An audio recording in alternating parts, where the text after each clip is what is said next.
Hello students. Students, we are going to start a new phylum. That phylum name is Platyhelminths. And this phylum is known as the phylum of flatworms. The flatworms. यानी कि इनकी जो body होगी वो बिल्कुल flat होगी. कैसी flat? Dorso ventrally flat. आपको याद होगा मैंने करवाया हुआ है आपको डॉर्सल सरफेस क्या होता है, वेंट्रल सरफेस क्या होता है. So its body is dorso ventrally flattened. They are the flatworms, right? बेटा प्लैटी का मतलब ही होता है फ्लैट और हेलमिंथ का मतलब होता है worms. So they are the flatworms, right? And you know the term platyhelminths was actually given by scientist Guggenbauer. So it was suggested, the name was suggested by scientist Guggenbauer. So he suggested the name. Right. तो students हम बात कर रहे थे phylum प्लैटीहेलमिंथ्स की. मैं आपको बता रही थी कि गैगनबॉर साइंटिस्ट ने सजेस्ट करा था ये टर्म प्लैटीहेलमिंथ्स. तो आपको याद होगा बेटा हम सबसे पहले क्या स्टडी करते होते हैं, इनका हैबिटेट. तो हम बात करेंगे पहले इसके हैबिटेट की, राइट. तो बेटा ये देखा जाए ये कहाँ पे रहते हैं.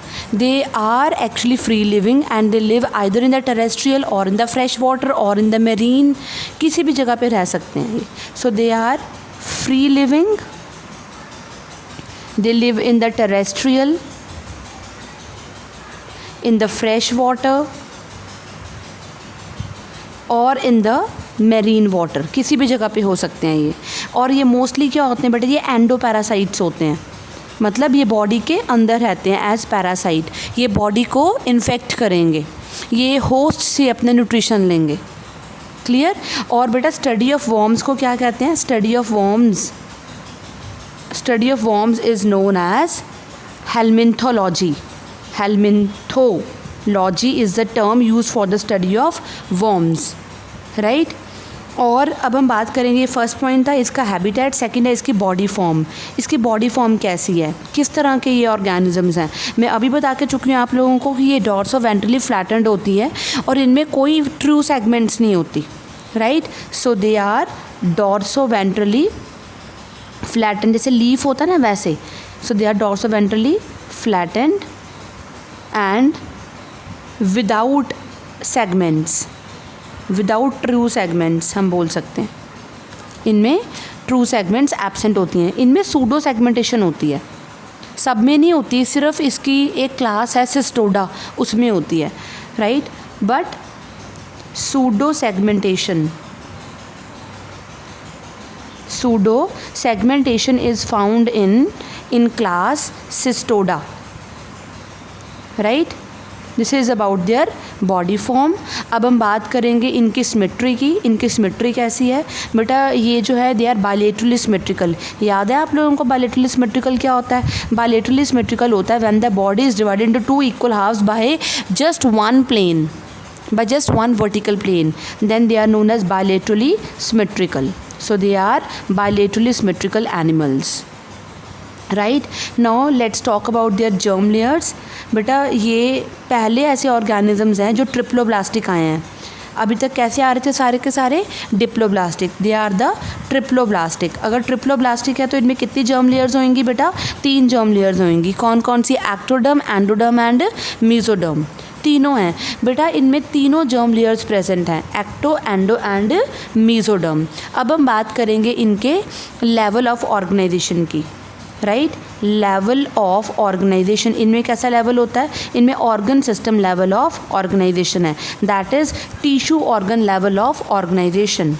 सो they are having tissue organ level of organisation, right. This is about their level of organisation. Clear. सो अब हम बात करेंगे बेटा इसकी बॉडी वॉल की. कैसी है इनकी बॉडी वॉल, राइट. इनकी बॉडी वॉल में 3 लेयर्स होती हैं. एक है इसकी एपिडर्मिस, राइट. और मेनली 2 लेयर्स होती हैं, राइट. एक है इनकी एपिडर्मिस और नीचे वाली लेयर होती है मसल्स की. मसल लेयर आगे हम कैसे डिवाइड होती है, ठीक है. तो इसमें पहली लेयर है एपिडर्मिस, राइट। एपिडर्मिस कैसे होती है बेटा, आउटर मोस्ट होती है, राइट। और इसमें सिलिया हो भी सकते हैं और नहीं भी, मे बी, मे और may not be ciliated, right. और इनकी जो नेक्स्ट लेयर है that is a muscle layer. तो बेसिकली चाहे हम 3 लेयर्स बोल दें चाहे 2 लेयर्स बोल दें, क्योंकि मसल लेयर आगे 2 में डिवाइड है। कौन कौन सी, आउटर सर्कुलर मसल लेयर और इनर लॉन्गिट्यूडनल मसल लेयर। तो इस तरह से सी, पहले ये बाहर जो मैं ड्रॉ कर रही हूँ अभी, ये सिलिया ड्रॉ कर रही हूँ, मे बी और मे नॉट बी सिलेटेड बोला मैंने, राइट। ये जो स्ट्रक्चर है इसकी, ये है इसकी इतनी सी एपिडर्मिस, राइट। देन ये वाली सर्कुलर मसल, राइट। और इसके बाद ये है, ये जो मैं ड्रॉ कर रही हूँ, this one is a longitudinal muscle layer.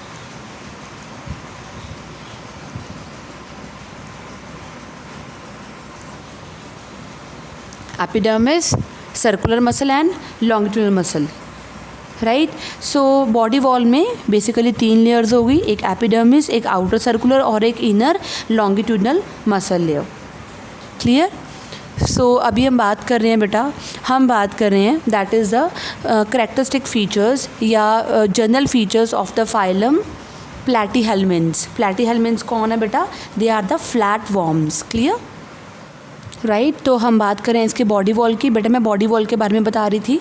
जो इसकी बॉडी वॉल होती है ना, उसमें जो एपिडर्मिस है बेटा, इसकी एपिडर्मिस में या तो सेल्स होंगे, या वो सेलुलर होएगी, या वो सिंसीटियल होएगी। सिंसीटियल क्या होती है बेटा, multi nucleated condition in case of animals is given a special term known as syncytial. ये आपको पहले भी कई बार करवाई है मैंने ये टर्म, राइट। अब हम बात करेंगे इसकी बॉडी कैविटी की, right. Next point is it's body cavity.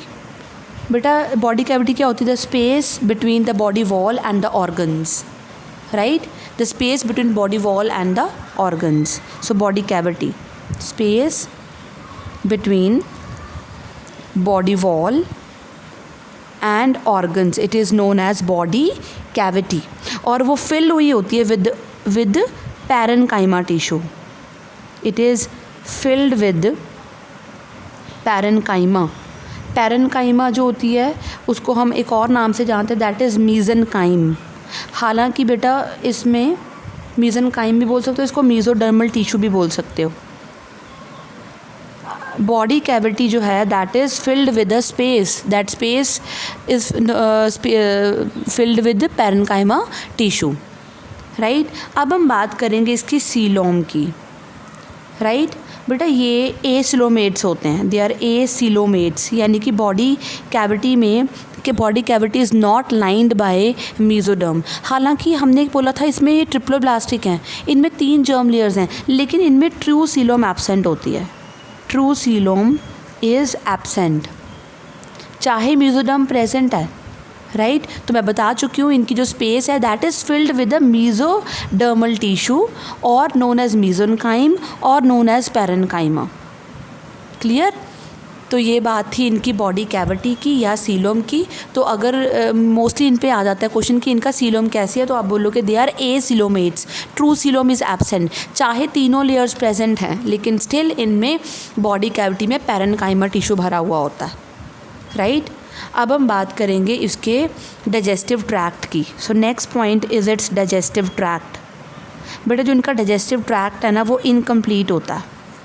हाँ जी, अगर आपको याद होगा अब इनकम्प्लीट डाइजेस्टिव ट्रैक्ट है तो एक ही ओपनिंग होगी, just single opening, just one opening is there, right. इसमें they are without the anus, इनमें एनस एब्सेंट होती है। Clear. So anus is absent, anus absent. Digestive tract incomplete है ना तो ओनली सिंगल ओपनिंग होगी, that is mouth is present, but other opening that is anus is absent. Clear. और बेटा जो ये प्लैटीहेल्मिन्थ्स होते हैं ना, ये मोस्टली वॉर्म्स एंडोपैरासाइट्स होते हैं।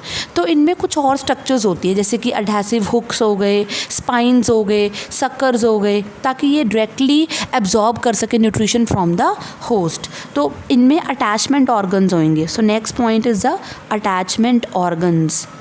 तो अटैचमेंट ऑर्गन कौन कौन से हैं? They must have hooks, right, they must have suckers, right, hooks हो सकते हैं, सक्कर्स प्रेजेंट हो सकते हैं, और इनके पास और क्या हो सकते हैं, जैसे कि स्पाइंस हो सकती हैं। So hooks, suckers and spines they are present. और ये जो ऑर्गन्स होते हैं ये हेल्प करते हैं इसको अटैच करने में और न्यूट्रिशन एब्जॉर्ब करने में from the host body. So absorb nutrition from host, right. अब हम बात करेंगे इसके नेक्स्ट पॉइंट की, दैट इज़ इसमें बेटा स्केलेटन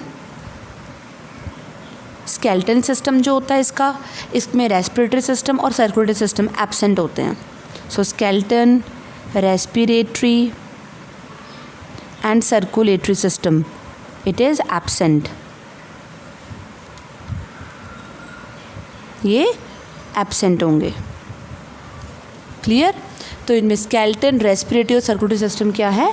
एब्सेंट है। लेकिन इसकी बॉडी की शेप तो मेंटेन रहती है। यस, इसकी बॉडी की जो शेप है वो मेंटेन होती है, जो फ्लूइड भरा होता है इसके पैरेन्काइमा में। आपको याद है पैरेन्काइमा कहाँ पे भरा हुआ था? इसकी बॉडी वॉल और स्पेस के बीच में टिश्यू था, right. So body shape is maintained by hydroskeleton. क्या बोलेंगे उसको हम? हाइड्रोस्केलेटन, राइट, बिकॉज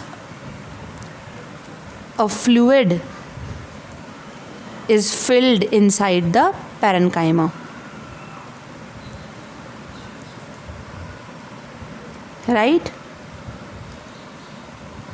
ये था इसके स्केलेटन के बारे में या हाइड्रोस्केलेटन के बारे में। अदरवाइज इसमें बाकी सारे ऑर्गन्स एब्सेंट होते हैं, बिकॉज ये मोस्टली क्या होते हैं बेटा? पैरासाइट्स होते हैं। तो पैरासाइट्स को इन चीज़ों की ज़रूरत ही नहीं होगी, वो होस्ट पे डिपेंडेंट होते हैं, right. So circulation is absent. Respiration वैसे जो इनकी होगी बाकी फॉर्म्स में वो डिफ्यूजन के थ्रू होगी। बाकी जो एंडोपैरासाइट्स होंगे उनमें एनारोबिक रेस्पिरेशन होती है। सो अगर मैं रेस्पिरेशन की बात बताऊं तो respiration is by diffusion, but in parasitic forms but parasitic forms show anaerobic respiration,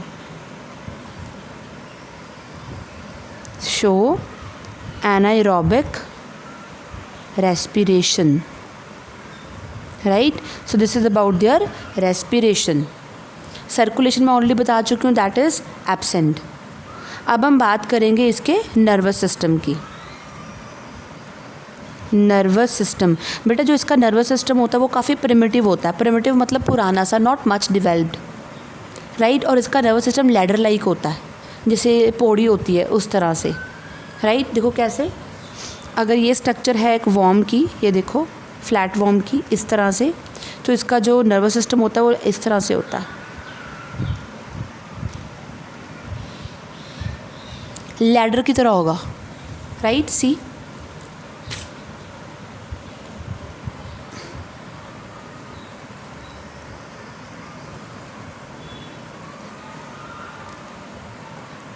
nervous system is just like ladder,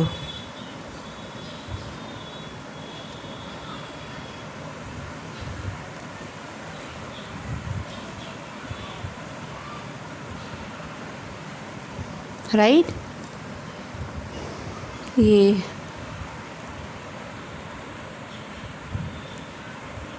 see, the nervous system is just like the ladder, right. तो ये जो ऊपर आप देख रहे हो दिस वन, ये जो मैंने स्ट्रक्चर रिंग सी बनाई है ऐसी, this is called as brain ring, this is called as brain ring. और इसके अलावा ये जो स्ट्रक्चर्स आप देख रहे हो, ये वाली, ये दोनों, these are known as longitudinal nerve cords, ये जो थोड़ी डार्क बनाई हैं, these are the longitudinal nerve cords, right. और ये जो आप देख रहे हो ये बीच में ये वाली, ये ट्रांसवर्स, ये जो बीच में मैंने ऐसे ऐसे लाइंस बनाई हैं, ये ट्रांसवर्स कमिशर्स होती हैं, ट्रांसवर्स कमिशर्स, राइट। और ये जो आप देख रहे हो ये वाली, ये लेटरल नर्व्स हैं। तो इसका जो नर्वस सिस्टम है वो कैसा है, it is ladder like, ladder की तरह, राइट। ये ऊपर जो देख रहे हो आप, ये ब्रेन रिंग है या इसको गैंग्लिया भी बोलते हैं, क्लियर। और इसमें ये देख रहे हो आप, ये दो लॉन्गिट्यूडनल नर्व कॉर्ड्स हैं। सेंस ऑर्गन्स इनमें मोस्टली एब्सेंट होते हैं, लेकिन जो प्रिमिटिव आई स्पॉट्स प्रेजेंट होती हैं कुछ फ्री लिविंग फॉर्म्स में, eye spots are found in free living forms. तो eye spots are found in free living forms, right. तो हम बात कर रहे थे इसके नर्वस सिस्टम की, जो कि प्रिमिटिव है, लैडर लाइक है, राइट। अब हम बात करेंगे बेटा इसके एक्सक्रीशन की। एक्सक्रीशन मैंने पहले ही बताया आपको, एक्सक्रीशन का मतलब होता है removal of the toxic waste product from the body, उसको एक्सक्रीशन बोला जाता है। और इसकी एक्सक्रीशन होती है with the help of the flame cells. Flame cells को और नाम से जानते हैं हम, दैट इज़ सोलिनोसाइट्स। क्या बोलेंगे, सोलिनोसाइट्स बोलेंगे, राइट। और एक और नाम भी होता है इनका, that is protonephridia. What, protonephridia.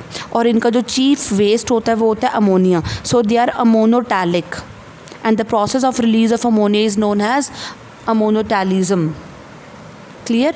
तो इनके फ्लेम सेल्स कैसे होते हैं, सी लाइक दिस,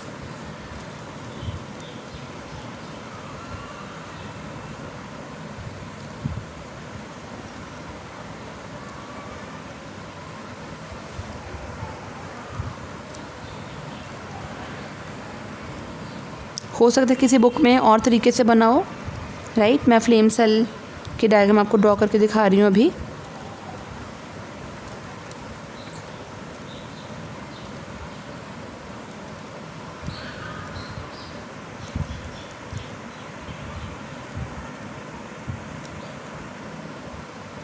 ये सिलिया, ये वाले, ये सिलिया हैं। और ये कप है, ये न्यूक्लियस है, राइट। और ये सारा यहाँ पे साइटोप्लाज्म, ये डक्ट, और इसको बोलते हैं ट्यूब सेल, राइट। ये जो मैंने स्ट्रक्चर ड्रॉ करी है, ये मैंने फ्लेम सेल की ड्रॉ करी है, क्लियर। तो ये जो मैंने स्ट्रक्चर से सीधी बनाई है, हो सकता है किसी में से सूडोपोडिया बने हो, तो वो आपकी मर्ज़ी है। मैंने एक पर्टिकुलर ऑर्गेनिज्म का बनाया है, कोई ज़रूरी नहीं है, आप कैसे भी शेप बना सकते हो, राइट। तो सिलिया जो है, जब सिलिया बीट करता है ये वाला, तो वो ऐसे लगता है जैसे फ्लेम फ्लिकर कर रहा हो, फ्लेम मूव कर रही हो ऐसे ऐसे, तभी इनका नाम जो है वो फ्लेम सेल्स पड़ा है। और जो कप है वो किसके साथ अटैच है, देखो ट्यूब सेल के साथ। ये ट्यूब है वो ओपन एक्सटर्नली होएगी, बाहर ओपन होएगी with the help of a pore, that pore is known as nephropore. जैसे सपोज ये हो यहाँ पे, this is nephropore. So I'm again telling you, the flame cells are known as solenocytes, or they are also known as protonephridia. They contain cilia and their name is flame cell because their cilia move like that of a flame, right. And the cup is attached to tube cell, and the tube cell open on the surface via nephropore, right. तो excretion is done. Now इसके बाद है next, excretion के बाद another है हमारे पास topic. इसका जो नेक्स्ट पॉइंट है वो है इसके रिप्रोडक्टिव सिस्टम या रिप्रोडक्शन। बेटा जो रिप्रोडक्टिव सिस्टम होता है ना इन पैरासाइट्स का, बहुत ज़्यादा अच्छे से डेवलप होता है, क्योंकि बेटा ये किसी की बॉडी में रहते हैं, होस्ट की बॉडी में, तो इनको अपनी प्रोजेनी, अपनी जनरेशन को आगे स्प्रेड करना होगा, राइट। और ये बहुत ज़्यादा नंबर ऑफ़ एग्स बनाते हैं, राइट। सो ये अगर देखा जाए जनरली हर्मैफ्रोडाइट होते हैं। हर्मैफ्रोडाइट मतलब हर्मैफ्रोडाइट होता है बाइसेक्सुअल, तो एक ही ऑर्गेनिज्म में दोनों सेक्सेस होंगे, मेल भी होगा और फीमेल भी होगा, दोनों। रिप्रोडक्टिव ऑर्गन्स बहुत ज़्यादा अच्छे से डेवलप होता है, so it is well developed. तो इनके गोनाड्स होते हैं सेक्स ऑर्गन्स, गोनोडक्ट्स होती हैं जो डक्ट्स कैरी करती हैं स्पर्म और ओवम को, और इनके जो ग्लैंड्स होते हैं या असेसरी ऑर्गन्स होते हैं और जो रिक्वायर्ड होते हैं रिप्रोडक्शन के लिए, वो भी बहुत अच्छे से डेवलप होते हैं, are even well developed, right. So they are generally hermaphrodite bisexual organisms हैं, बहुत अच्छे से इनके गोनाड्स, गोनोडक्ट्स और असेसरी ऑर्गन्स डेवलप होते हैं, राइट। तो इनका रिप्रोडक्टिव सिस्टम बहुत अच्छे से डेवलप हुआ होता है। और बेटा इसके अलावा ये एसेक्सुअल रिप्रोडक्शन भी करेंगे। एसेक्सुअल रिप्रोडक्शन कैसे होती है इनकी? By transverse binary fission. बेटा आप लोगों ने 10th क्लास में प्लानेरिया की डायग्राम करी होगी, right. So asexual reproduction is by transverse binary fission. बेटा उसमें आपको दिखाया गया होगा कि ये ट्रांसवर्स बाइंडरी फिशन करता है। मैं भी आपको डायग्राम बना के दिखाती हूँ, फिर आपको याद आ जाएगा। ये देखो, ये होता है प्लानेरिया, इस तरह से आपने स्ट्रक्चर पढ़ी होगी पक्का। ये ट्रांसवर्स बाइंडरी फिशन शो करता है, राइट। तो हम रिप्रोडक्शन की बात कर रहे थे बेटा, रिप्रोडक्टिव सिस्टम बहुत अच्छे से डेवलप होता है, क्लियर। और इसके अलावा हम बात कर रहे थे कि ये जो ऑर्गेनिजम्स हैं ये हर्मैफ्रोडाइट होते हैं। फर्टिलाइजेशन इनकी कैसी होती है? क्रॉस होती है। क्रॉस फर्टिलाइजेशन कैसी होती है? चाहे दोनों सेक्सेस एक में हैं, लेकिन हो सकता है दोनों सेक्सेस एक टाइम पे मैच्योर ना होते हों, तो एक वॉर्म का मेल मैच्योर होता है, एक वॉर्म की फीमेल मैच्योर होती है, और दोनों की क्या होती है? फर्टिलाइजेशन। और इस तरह की फर्टिलाइजेशन को हम क्या बोलते हैं? Cross fertilization, right. तो हम बात कर रहे थे इसके ट्रांसवर्स बाइंडरी फिशन की, और हम बात कर रहे थे क्रॉस फर्टिलाइजेशन की। तो फर्टिलाइजेशन कैसी है इनकी? Cross fertilization. लेकिन एक ऑर्गेनिज्म है उसका नाम है टेप वॉर्म, आपने सुना होगा पहले भी, टेप वॉर्म। टेप वॉर्म में बेटा सेल्फ फर्टिलाइजेशन होती है।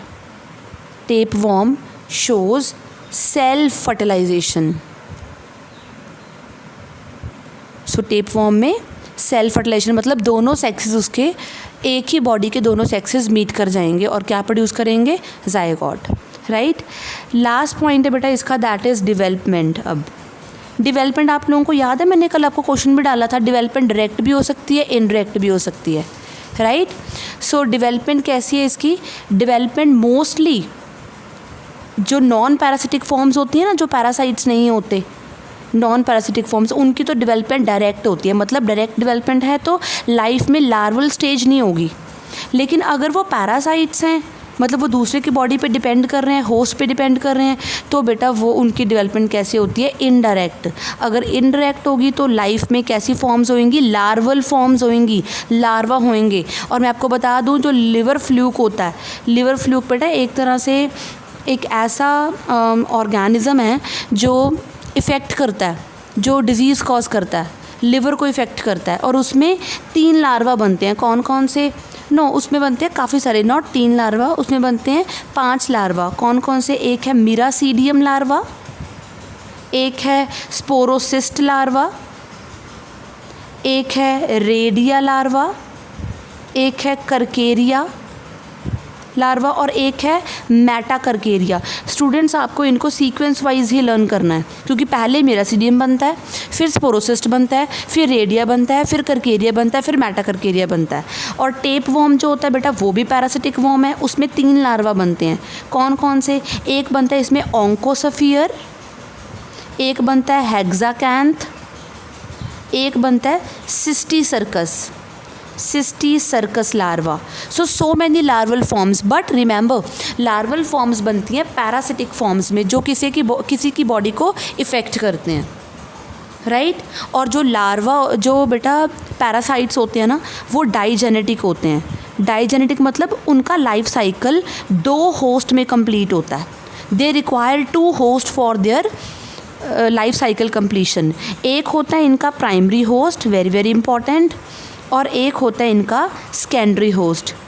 मैं अभी बताती हूँ ये क्या होते हैं, primary host and secondary host. बेटा जो प्राइमरी होस्ट होता है ना, वो एक ऐसा होस्ट होता है इन विच बेटा हम ये कह सकते हैं कि जो लार्वल स्टेजेस वो पास होंगी, राइट। तो बेटा हम बात कर रहे थे डाइजेनेटिक होस्ट की, कि कई बार क्या होता है किसी पैरासिटिक वर्म को 2 होस्ट चाहिए होते हैं अपना लाइफ साइकिल कंप्लीट करने के लिए। 2 होस्ट, वो एक होस्ट में कंप्लीट नहीं करता, राइट। तो 2 होस्ट कौन से, एक प्राइमरी होस्ट, एक सेकेंडरी होस्ट। स्टूडेंट्स याद रखो, प्राइमरी होस्ट वो होस्ट होता है जिसमें अडल्ट होता है, right. The host in which adult stage is found, जिसमें अडल्ट स्टेज मिलती है। जैसे लिवर फ्लूक पूरा बन जाएगा, अगर पूरा लिवर फ्लूक, तो वो उसका प्राइमरी होस्ट होएगा जिसमें बनेगा। सेकेंडरी होस्ट जिसमें लार्वल स्टेजेस होंगी, जिसमें लार्वल स्टेजेस होती हैं, उसको हम बोलते हैं सेकेंडरी होस्ट। जिसमें अडल्ट स्टेज मिलेगी वो कौन सा होएगा, प्राइमरी होस्ट। जिसमें लार्वल स्टेजेस मिलेंगी वो कौन सा होएगा, सेकेंडरी होस्ट। तो मैं आपको पहले ही बता के चुकी हूँ कि जो डाइजेनेटिक होता है होस्ट, डाइजेनेटिक ऑर्गेनिज्म होता है, वो 2 होस्ट में अपना लाइफ साइकिल कंप्लीट करता है, एक में नहीं कर सकता। और जो नॉन पैरासिटिक फॉर्म्स होते हैं उनकी लाइफ में लार्वल स्टेज नहीं होती, उनकी डेवलपमेंट डायरेक्ट होती है। लेकिन जो पैरासिटिक फॉर्म्स होते हैं उनकी लाइफ में लार्वल स्टेज होती है, मतलब उनकी डेवलपमेंट कैसे होती है, इनडायरेक्ट। तो स्टूडेंट्स यहाँ तक हमारा ये एक फाइलम कंप्लीट हो गया। The name of the phylum was platyhelminthes, flatworms, right. इसके बाद नेक्स्ट फाइलम अपनी नेक्स्ट वीडियो में शुरू करेंगे। Bye bye.